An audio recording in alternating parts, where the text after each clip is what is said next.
So the story of Cantre'r Gwaelod, this sunken kingdom out there.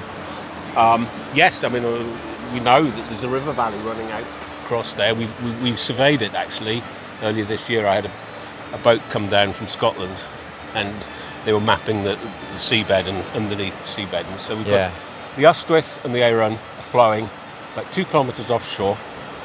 Down there, they didn't go straight out to sea at Aberystwyth. They swung south. You followed their path this morning as you walked the cliffs. It's on your right, 2 kilometres offshore. This river valley comes down all the way to almost to Newquay before it swings offshore. And we know that in this valley there's peat, because they did a borehole in the 1960s out there and recovered peat. The peat is dated to about 10,000 years ago. Peat doesn't form in seawater, only forms in fresh water. So we know that 10,000 years ago it's dry out there.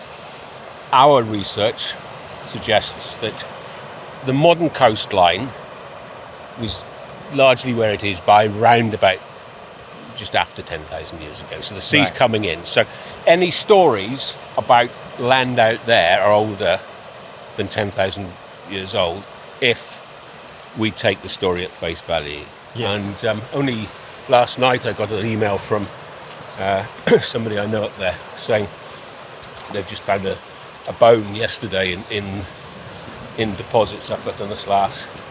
So I'm hoping to go up there tomorrow and recover it. Oh wow! Probably it's Iron Age and date. I know where they found it, and we've recovered other bones from that area earlier in the year, and back in the great year of 2020 when nobody was supposed to be out. We did I did quite a bit of work walking up and down. On my times out from the house, we'd go up and see what was there.